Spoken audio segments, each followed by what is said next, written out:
Deputy commissioner जिला जनूबी में रोजाना की बुनियाद पर प्राइस चेकिंग के दौरान जिला इंतजामिया की जानिब से की गई कार्रवाई रोजमर्रा के इस्तेमाल की अशिया की कीमतों पर कंट्रोल करने और कमिश्नर कराची के रेट लिस्ट पर अमल दरामद करवाने के लिए जिला जनूबी के इंतजामिया के मुनाफाखोरों के खिलाफ रोजाना की बुनियाद पर कार्रवाइयाँ जारी हैं।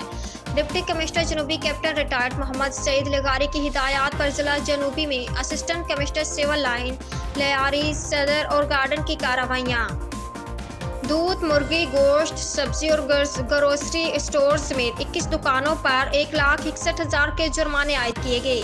असिस्टेंट कमिश्नर सिविल लाइन ने प्राइस चेकिंग के दौरान मुनाफाखोरों के खिलाफ कार्रवाई करते हुए दूध और गोश्त, ग्रोसरी, फ्रूट, सब्जी के 10 दुकानों पर 97,000 के जुर्माने आयद किए। असिस्टेंट कमिश्नर लियारी ने प्राइस चेकिंग के दौरान कालाकोट समेत मुख्तलिफ इलाकों में कार्रवाई करते हुए 7 दुकानों पर 21,000 के जुर्माने आयद किए। असिस्टेंट कमिश्नर सदर और गार्डन ने भी इलाकों में प्राइस चेकिंग के दौरान कार्रवाई करते हुए दूध, सब्जी, गोश्त और ग्रोसरी की 4 दुकानों पर 43,000 के जुर्माने आयद किए।